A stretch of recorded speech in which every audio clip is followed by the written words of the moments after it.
We're live. Yes, yes. Welcome in. It's QFTA, the Tim McKernan Show podcast. My name's Timothy Michael McKernan. That's Jackson Bennett Burkett. Jackson, what a treat. It is a treat. It's a treat any day that the mics are on and you and I are sitting here. I agree with that. I just tweeted out my cute boy gif. Ooh, I'm looking forward to seeing it. This guy's mouthing things to the people who follow me. Oh, there was a picture Iggy posted of Greg Brady, and I thought that was your cute boy gif. No, that's Iggy, Greg Brady. I'm with it. I don't know who this gentleman is, but I'm really pleased with it. Come on in. The water's warm. Let's talk about it all.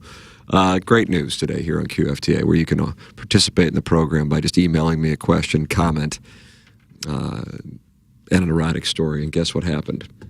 The erotic story came in? Get the hell out of here. Yep. This cute boy gif is erotic, I'll tell you that much. Look at those spectacles. You got to see me in my readers yesterday. I did. What'd you think? I think... Didn't like it. No. You don't... Listen, it's already over. I already know the answer. No, I did like it. You look down and away. It's already over. Well, I wanted The game's over. It's over. Because now, don't lie to me. I'm I not. already know the answer. You see what I'm saying? Owning a soul is no fun. Because then it's even worse when you know you're getting lied to. Nonsense. I think that when a bald gentleman with no beard wears glasses, I think it's a perfect accessory. I like Stanley Tucci. I always go back. Stanley Tucci. It's a bald gentleman with no beard, but he has a set of glasses, and he looks great. So I think the readers look great. Stanley Tucci had an affair with someone in the early 2000s, and this... he was married. The lady wasn't. And then he left his mistress to go back with his wife. Oh, wow. Did you know that? No, I know he's married to a British woman now. I don't know if that was his first wife. This was like in 2001, 2002. Do you know who this actress was? This is trivia. Who he was married to or who he had the affair with? Who he had the affair with. Very popular in the first decade of this millennium. Very popular. Gwyneth Paltrow. No, I'm sorry. Anne Hathaway. No, I'm sorry. Julia Roberts. Let me, real quickly here on this. The Anne Hathaway thing would be kind of perverted, wouldn't it? Well, she would probably have been, in 04, she would have been like 25. Okay. All right. So, There are caste systems for who can be with who. Right. And very rarely do people stray beyond their caste system. right. Gwyneth Paltrow was with Brad Pitt. Yeah. Brad Pitt and Stanley Tucci probably don't drink from the same pool. Right. Yeah, I think that's accurate. Okay, all right, fair enough. Okay, so a little less popular than those actresses. Catherine Keener's too old. Journey. Don't Stop Believin'. Jamie Lynn Sigler? No. Journey. That doesn't help me at all, honestly. Who did he have the affair with? Popular Nurse. in the early 2000s. Nurse. Journey. Nick Nurse. Well, that's odd. They kind of look similar. If Stanley Tucci, was a little more disheveled. Can you be disheveled when you have no hair? Thoughts? That's a good question. Yeah, that's what this podcast is. We'll wait on the erotic story for next week. Now I kind of want to know. Lay it on me. Journey. Nurse. Was there a woman in Journey? Annoying dialect. Well, Enemy of the Guma. Was she a Nell? Nell with Jodie Foster. Talking about annoying dialects. I don't know if those were dialects. Yeah, well, it was something. So she was in Sopranos. Dre Day Mateo? Nurse. Journey. Edie Falco? Yes, Nurse Jackie? yes, Really? Yes. Wow. Huh. See, now it all makes sense. Those are great hints. Yeah. Bad player. Journey. Bad player. What's the Journey part? Don't Stop Believing. Okay. You got it. Okay. All right. Thank you, Chairman Kurt. Chairman Kurt's in the YouTube chat. And he says you're right there, although he might be talking to Eric Bishop, who says Ferrario's ball gag might be one of the best names to land on the show in a while. That's a good one. I like Chairman Kurt was frustrated. This is going to take up all of QFTA, isn't it? I had to get there. I eventually got there. Edie Falco. Oz. Oz would have been a good hit, too. I never watched Oz. She would be on Oz and Sopranos like back to back. Really? Yeah, like in probably the first season. She of wielded a Sopranos. strap on and Oz. They were the weird little strap on. No, but J.K. Simmons was laying out some punishment. Was he really? Oh, that's tough. J.K. Simmons is like And he was a top? that's like number one reason why I could never go to jail. Is guys like J.K. Simmons and Oz, Nazi rapists. Was he more scary in Oz or in Whiplash? Boy, that's a good question. No, right there. I mean, we're having a really big QFTA here. Thank you, James Carlton, for making it possible, and Mark Hanna for making it possible, and Seth Goldkamp at Design Air Heating and Cooling for making it possible, and Jamie Burkhardt and Peter Munganast at Munganast St. Louis Acura, Munganast Burkhardt Alton Toyota for making it possible. Wait! It's tough to be scarier than Nazi rapist in prison, so I'll say Oz, but he is really scary in Whiplash. Because he leads you on. He's like, he's a Trojan horse, you know. You think he's nice, just this jazz teacher. Next thing you know, he's hurling a chair at your head. Well, And you're just trying to be Miles Teller. well. It's not easy. Yeah, you're buying in, and the next thing you know, oh boy. You have a cuck father in Paul Reiser, and you're just... Paul Reiser was a cuck? Yeah, he was not a... Really? Well, he was just... I don't remember that scene. They're in the movie theater. It's no good. Poor Paul Reiser. Bad casting. No name, please. This all took place around 12 years ago. My wife had a friend who recently went through a breakup. The friend leaned heavily on my wife through the breakup process. My wife spent a lot of time at her place, and the friend spent a lot of time at our place. The friend was attractive and around 7 years old. Oh, God. Older, I pray. The friend was attractive and around 7 years old. Then my wife, I think older was implied. Otherwise, I was going to just press eject. Yeah, this podcast never happened. We'd miss out on the Nell talk, though. Yeah, that would be a miss. There were signs as we helped her navigate the breakup that things could transpire, but I never really made a big deal about them. Her friend telling my wife in front of me that she got her nipples pierced and a tattoo on her ass, and then asking if I wanted to see. When I helped her move out of the apartment she shared with her ex, and after we were done unloading at her new place, the longer than normal friend hug and her saying, "She's so lucky to have you." Ooh. Yeah. Picking up. Can I do a brief aside? I hate to do it in the middle of an erotic story. No, you got two Especially 'cause timeouts left. right now I'm in character. Oh, I know. And it's like Daniel Day-Lewis. Right. Asking for a water bottle mid-take. I know, and I just have to stay in character. Right. Like Lincoln. Or when my left foot, when he wouldn't get out of the wheelchair. Poor crew had to carry him around. Please continue. You got 2 timeouts left. You recommended we go to 44 Canteen in Columbia. My wife and I were down there for homecoming. So glad we did it. At this point in our life, with a 2-year-old and a 7-year-old, I have to recognize that the trips that my wife and I are going to be able to take, the days of a week or two in Las Vegas, Right. they're probably in the rearview mirror. Yeah. And if they are on my dossier There you go. Now you're getting it.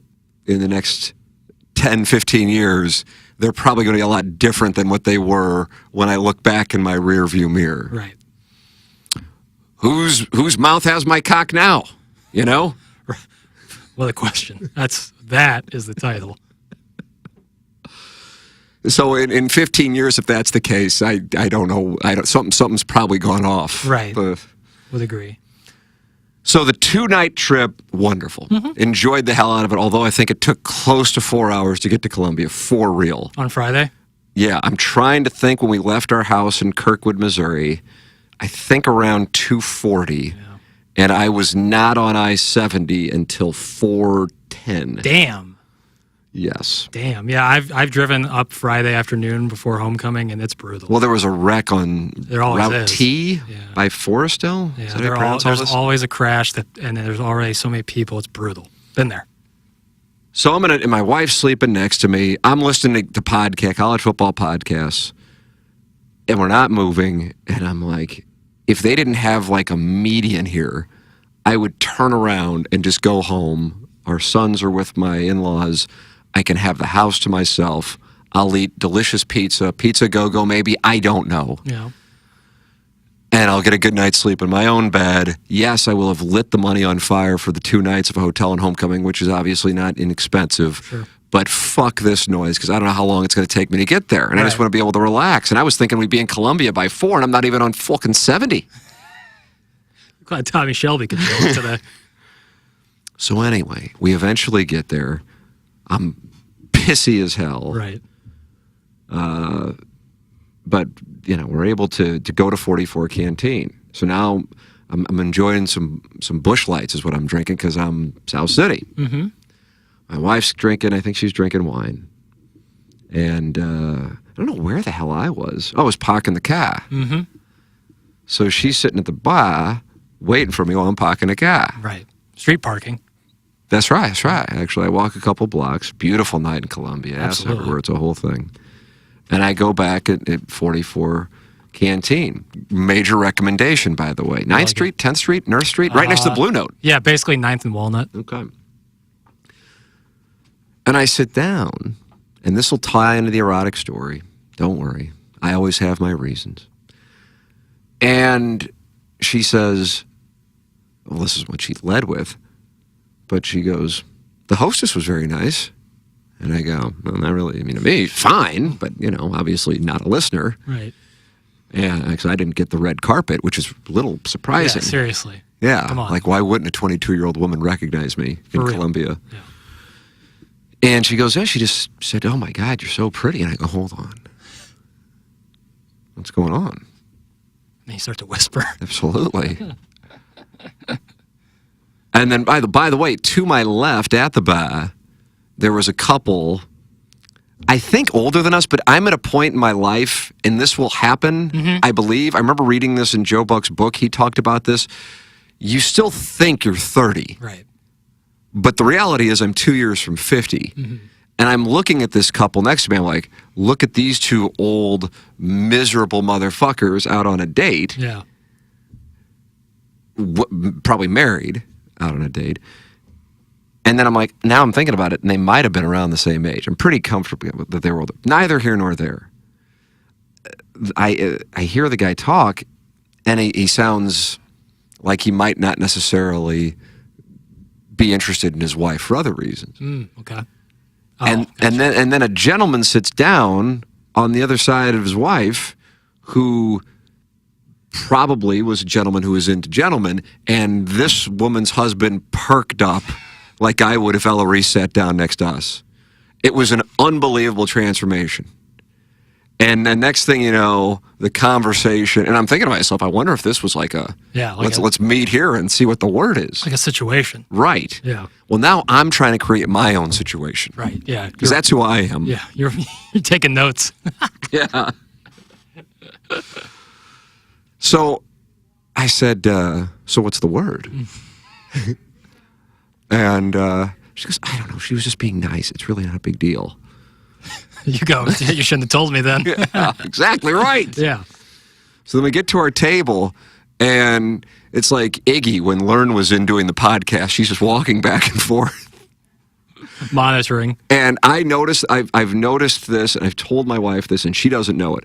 And I don't even know if guys know that we do it. Like, I'm certain I got to do it. It's when there's an attractive woman, we can't help ourselves but look. But it's not like a staring, and I know not everybody's watching this, of course, but it's like a walk past, and then it's like out of the corner. It's like a out of the corner, like I don't want to be caught, but yet if you're watching the eyes, you see exactly what's going on. So when we will be going to dinner in Las Vegas, and you got to walk through the casino floor to get to, I guess, an Uber now. Back in the day, a cab. It would be, I'd be like, I'm going to count the creeps. Sure. She goes, I don't see this. And I go, because you're not looking at what I'm looking at, because I'm going to see the eyes thing. Yeah. So let me tell you, that same thing that was going on in Las Vegas now is going on 44 Canteen. at the restaurante. Ooh. And I'm picking up on it. Right. And I said, I just got to tell you, she's looking you up and down a little bit while we're sitting here enjoying tacos. Yeah. And fries. I had the fries. You didn't have the fries. It's a mess. And so she comes over. She's the hostess. And she goes, are you her partner? Partner, like, And then Anna Marie loved that she said partner.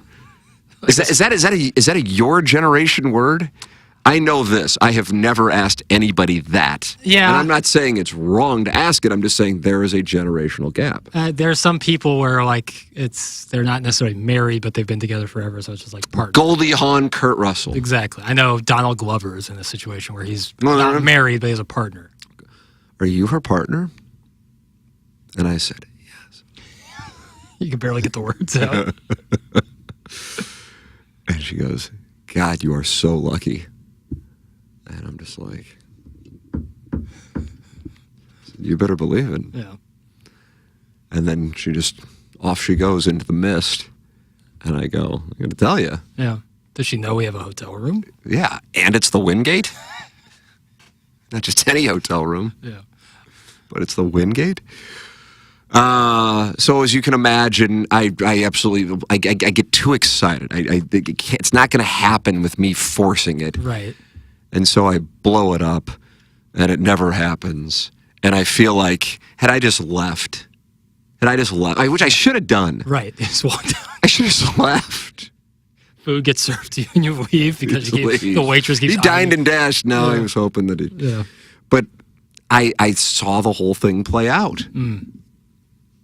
And why can't, just give me one night. Right. Una noche. Wasn't that Enrique Iglesias? That sounds right. Una noche, yes, it was. I don't need to it's not about my participation. No. Potted plants, all I need. Wingate has a wonderful selection of botany. And I could have been content as all hell. And it was going on. I know it was going on. It had to be going on. That's not the way you act if that's not going on, right? I just don't think it is. I would have to think that there was some interest yes. from the hostess. Because I would think that that's absolutely the case. Now, I imagine that the tip was pretty nice considering the dialogue. Now I'm getting angry because I just looked at the YouTube chat. By the way, Chairman Kurt says that was the great Nick Lachey. It was not Enrique Iglesias. Oh, was it?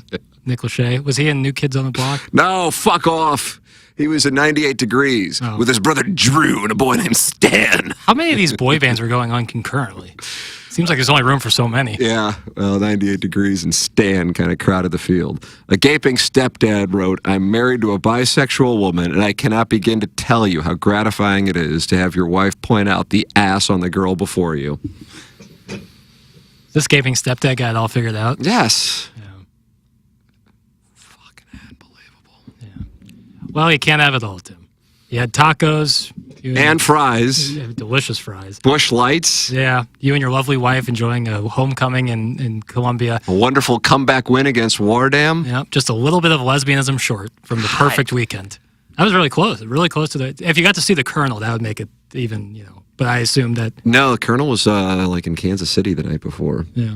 And then I was at my house from like 3 until 9. Right. But just the backyard area, right? You didn't actually Didn't go in. Yeah. Was warned by my peers, do not go in. You won't believe it. Someone would have tried to fight you. You think so? Yeah. Oh, when you're in Columbia, it's like you can't go Likes out. to fight guys out? You can't go out without like somebody like throwing a little elbow or a shove. Really? Oh, yeah. It's every time. Or someone jawing at somebody who's in a group of 30. It's like a tough guy. Had 28 other guys next to him. He's jawing at you. Yeah, I was outside, but then they have that whole big parking lot. Mm-hmm. I ran into so many different people I knew just having booze on a beautiful day after a comeback win. Couldn't have been more content. Homecoming's the best, man. It was great. Let me get back to this story. Yeah. But do you agree? What do you think? Scale of 1 to 10, 1 absolutely nothing doing, 10 live as fuck. Where is my anecdote? 6 or 7. Ah, fuck off. It's in higher that range. than that. It's in that range. Well, I don't know. I feel like one more interaction. Like if she came over one last time, been like, I just can't, like wanted to take a picture with her. Oh, that would now at that point I might have been. You might have been cucked, but that isn't that fun. No, I would have been that would have been a little odd to me. But yeah, I agree. One more interaction, just one more little moment. It was going on. Yeah, it really was. Yeah, we should get her on. I know. That hostess. This is going to get back to 44 Canteen. I hope it does because I love their French fries. How would you describe those fries? Seasoned as all get out. If I didn't get remember. the seasoned ones. Really? And you told me to get the Korean barbecue taco. Yeah. I was looking at it. I said, Jackson told me she goes, you never listen to what people, you know what you want. Don't get that if you don't want it. And I go, but he told me. And I'm like, but I asked the boy waiting at the table. And he said, when people don't know, I always tell them the fried chicken taco. I've had that too. And It's it was choice. outstanding. So I'm having that with fries, Bush Light, and lesbianism. That sounds like the greatest night And I ever. don't have to get up to a 2-year-old kicking me or sleep on a couch. Yeah, this seems like It's all happening. And I live bet Missouri at plus 800. Fired a $100 bullet. I'll say it here. I won't say it on TMA. Yeah, I A fired. little $800 hit just sitting in the stands. How do you do? I only got it 600. God, we need legalized sports betting in this godforsaken Hell, state. you. All right, let me get back to this erotica. She's so lucky to have you. My wife and her sleeping in the same bed, cuddling on the couch, or changing together to get ready to go out. One night, my wife tells me I need to go drop her off at the friend's new apartment as they were going to drink there, and I would come pick her up later. When we arrive, the friend tells me to stay so I can play bartender, and they don't have to get up to keep making drinks. I oblige. I then get pressured into drinking myself, and the friend says we can just have a sleepover at her place for the night. Oh, wow. Yeah, that's so on. Things are matriculating. I was late to the drinking, so I was still sober, but they were tipsy. The friend suggested we play a drinking game to catch me up. We start with a typical, never have I ever. And the question is asked, have you ever had sex with the same sex? I answered no, but both girls answer yes. Wow.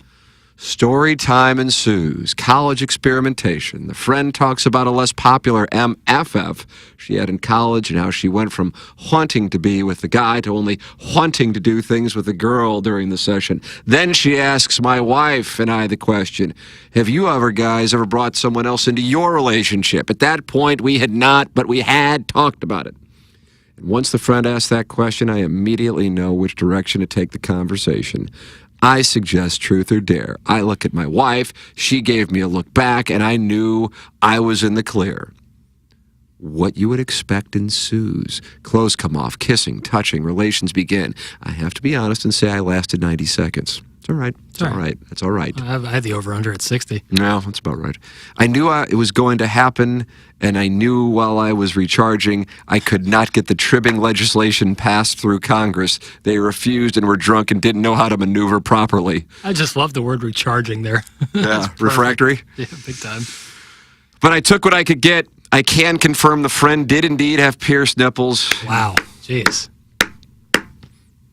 For being our first experience with another person, I think my wife and I managed things pretty well and communicated during the session.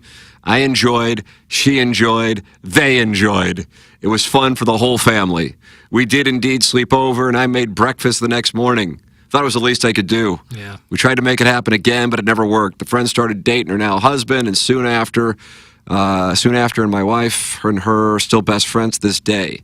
My wife said they've discussed it once or twice since then, but it's been a while. Thanks, and again, no name. Wow. That's an erotic story right there. Yeah, it didn't end with like her vomiting on you Yeah, or something. That's the pissing. way it always winds up. Right. We're not kink shaming, if you're in the water sports. That's important to say. You're But, exactly right. But that's an erotic story. Wow. I'm a little surprised that the single woman who was friends opted for the husband. She seemed like she was not aggressively lesbian, but certainly seemed like she was trending more that direction. Yeah, just sporting is the way I would describe it. Yeah. You think that husband is reaping the benefits of that, the new husband? I would think. I would think that they've had some threesomes. Probably. She seemed like she was the aggressor. I just don't know. I think I was telling my wife while we were at dinner at 44 Canteen, as a matter of fact, I said, when you're 25, you think eventually, even though it's kind of unreasonable, that it just like eventually turns off. Right. Oh, your need? Not need even, just like being like incredibly attracted to beautiful women. Sure. But now I said, if I make it to 80, I'm going to be thinking the same shit at 80, which strikes me as really creepy. But if you'd have told 25-year-old me I'd be thinking this shit at 48, I'd be like, that's pretty creepy. But to me, it just seems like standard. Yeah. Yeah, I think that's the human sexuality thing. But it's logical. Yeah, absolutely. So my point being, I just don't know. And I don't know. And unfortunately, I don't know if there's one woman in the world who listens to this. Not this. But I don't think if you's a freak that you just go, no, I'm not anymore. You know what I mean? Right. It's tough. But maybe I'm wrong on that. And I'm asking, I don't care what guys, not interested in that. But like for a female who's like, yeah, I had a bunch of threesomes, but then I turned 30 and I'm like, I'm not interested anymore. You see what I'm saying? Yeah, I would probably be a very long process to like dissolve that desire. I think it wouldn't just be like one day like, I've been questing after a threesome my entire life. Now I don't. I feel like it would slowly like you'd be beaten down by the denial of it for so long. You know, I think I've made reference to this last I used to hang out with. This was like 20 plus years ago. Yeah, it is. And bisexual as the day is long. Mm-hmm. A predator. A predatory bisexual. Wow. And prided herself, and she was fun. Mm-hmm. And prided herself on capturing the curious straight. A spatula. Flipping them? And oftentimes doing it in the ladies' room. Yeah, flipness. She would, she'd find her, she'd wait for her to go to the restroom, and off we go. Wow. I mean, this was... Wow. And I haven't talked with this girl in God only knows how long, probably close to 20 years. But I cannot imagine that she is like, I just like playing with the kids now, and you know, right. You know what I mean? I think you can like parts of that, but also still of have course, that. It's not like you don't enjoy that. Right. I'm just saying I don't think that goes away, but I don't know. The male biochemistry is likely incredibly different to the female biochemistry. So I'm legitimately asking here, and I realize the audience is not going to give me the answer, Likely, but I'd really like to know the answer. Yeah, I would have to think that similar to men, it just is always there. Like that flame is always lit. Now you might try your best to, or just naturally like you don't think about it as much, or it's not on the top of your mind as often.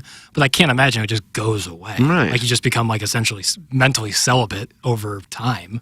Like a eunuch. If you have a eunuch situation, like if you get things detached, right. I can understand that. And boy, what a bad beat that would be. Very bad. Oof. So I tip my cap to this gentleman. I gotta delete the email so I don't accidentally read the name. That's the YouTube risk of the liveness. Yeah, that's true. All right, so it's been clicked away. But that's wonderful. That's a great rock story. That's what we're looking for. Right. And we've had a drought now for some time. I know bikini model Brittany sent one in. Yeah, I don't know how true that was. Not buying that one. Yeah. And then we've had some others where people are, clearly yanking their own chain. Nah, that was awkward, the Penthouse Forum thing. Yeah, that's no good. But that right there was a great. That's what it's all about. Story. Let's see. I got a lunch coming up. It's probably about, I'm going to call it 15 minutes from here. Yeah, it's about right. So if you want quick hitters in the YouTube chat, I'll do quick hitters. Yeah, fire them quick hitters. I love imagining Tim doing the mental math in his head, like Zach Galifianakis counting cards in The Hangover, trying to construct the correct sentence to have Anna Maria agree to Sapphic play. It's just not going to happen. Yeah. So I told the story on TMA, but Missouri's coming back. And I'm so fired up about the comeback that I actually forgot that I had bet it, which is kind of a weird spot to be in because it was a nice hit. I didn't forget when I placed it. Yeah. I was well aware. Yeah. And I'm like, oh, fuck. I got this money, too. Yeah. This is even better. Yep. So I'm in a great place. I hadn't had maybe 2 beers at the most. So it's not like I had been drinking all day. Sure. We didn't get to we walked into the stadium. We actually walked in the stadium. Game had already started. Oh, really? Yeah. So anyway, and I got the tickets as we're walking in because I was certain that I was going to be able to short the market, and I misplayed it. But a listener, I guess, well, obviously, I would assume, it'd be really weird if it wasn't, comes over right after the game ends and goes, and I'm just standing there with my wife, goes, this is going to be the most sapphic homecoming of all time. And my wife goes, oh, God. But he was right. Yeah. He was absolutely right. You'd have to think after a comeback Couldn't like agree that, more. when you see the heroics of Brady Cook, the bravery, warrior, a fucking dog. Look at you. And you see him come back out, lead the team. He's been hearing the criticism, warranted criticism all year, and he goes, you know what? I'm coming back, and I'm coming back for a victory. And I think you see that, and you look to your left, and you say, that woman looks pretty. I agree Prettier with than she you. looked when Drew Pine was in the game. I agree with you. You know, I think absolutely Saf, and it's great that the listener came up and identified that. Yeah. That But we don't know it's a listener. That could have just been a fan Right. from like Springfield, Missouri, who's just like, hey, man, it's so obvious what's going to happen. and he picked you out of the crowd to make sure to tell you that, not Right, anyone else. With my wife standing I think right if you there. were to tell 98% of the stadium that, they wouldn't even know what Sapphic means. It is that's the thing about it that makes it so, if you're like, man, women are going to start fucking making out, buddy. Yeah, it's not the same as if you It's said not- it's going to be a Sapphic homecoming. All right, I got it. I mean, I'll take questions, but I don't see anything coming in. Dixieland tribbing when we take down the Tide. That's from Chairman Kurt. I would be like, that's like my thing was going to, like, I want to see Mizzou play on the road in the SEC. I've yet to do We were so. looking at it. We were going to go, okay, we're either going to Auburn, then Columbia will go to Tuscaloosa. Yeah. Like, ideally, to me, it'd be like a night game at Death Valley that I go to. But if I'd be actually really concerned if Mizzou won for my safety. I know somebody going down there, as a matter of fact, for the Tuscaloosa game, Yeah. and has kind of like mapped it out because I think he had an issue somewhere, and I don't think it was Baton Rouge. I don't think Missouri's won there, at least in our lifetime. Definitely not. We were pricing this out, so Alabama's like minus 540 on the money line. And then it becomes what, and everybody's money is different to everybody. But what is the Missouri win worth to you? Because if I bet Alabama minus 13.5, and I got to be honest with you, I love Alabama minus 13.5. Hope I'm wrong, of course. That Missouri loses by 10. Yeah, right. Then Well, now everything's fucked. that was me against Georgia a couple years ago. Yeah. So it's Sucks. kind of like money line. In order, Yeah. how much is a Missouri win worth to you? Or, yeah, like, okay, is a Missouri, and it's an eye of the beholder, but it's 5-1 on your money. And so that's the risk. It's kind of like part of me wants to bet, I don't know, a nice amount on Alabama minus 13.5. The issue is they win by 1 through 13. Yeah. And we know Drink. I'm the ultimate fuck situation. Yeah, we know Drink likes to take a meaningless field goal. Yeah, that is true. We've seen that twice. So that's why I kind of go, that's not a safe play. But then going 5-1 on my money. But then I sit there and I go, okay, if I bet this and they win, is it worth that? Like, will I be happy if I lost this much money and I'm Venmoing my high school bookie this amount of money? But Missouri has just beaten Alabama, and like we've got 2 weeks of enjoyment because they don't play Oklahoma again Right. to like start jerking ourselves off into a frenzy about Yeah. the college football playoff and maybe even the SEC championship. Yeah, that'd be really You know fun. what I mean? Yeah, absolutely. Like I need to think through this. Yeah, when you put it like that. That's the thing. I need to think through this. Yeah. Now I know if I ask my wife, she'll be like, "This is so fucking dumb," but do whatever. Similar reaction to 44 Yeah. Canteen. Exactly right. Yeah. Here's my question real quick for you. If Alabama were to beat Tennessee last week, who do you think would be the Angrier Tide fan at the Missouri fan down in Tuscaloosa next week or Saturday? If they would have beat Tennessee and then gotten their second loss against Mizzou, or situation's the same, they are absolutely out of it if Right. Mizzou beats them. Like, what do you think is the Angrier Tide fan? Getting the second loss or getting a third loss that absolutely confirms them? I think the third loss. I think this Saturday. Because then if they're they- reeling and Yeah, I mean you got to because they don't respect Missouri, and I got to be honest get with it. you. I don't think they're too. I mean, there's some Missouri fans, probably Tiger nationalists, who are upset about the polls. oh yeah. Like, how can you like look at this and go, they should be ranked high? There isn't anything that they've done to date, and that's the weird part about Alabama is it's the biggest brand, Yeah. but they'd be a 3-loss team heading to Baton Rouge. Yeah. Potentially being a 4-loss team, Missouri might be in a really fucked spot here. That would be you know what so I mean? fucked if they go and beat Beat Alabama and it's like, yeah. in Tuscaloosa. So, and that would be, trust me, and Missouri fans would be raging because they'd be on the ultimate high, but then people are shitting on the win the next day. Yeah. Mark my words on that. But I'm happy with it.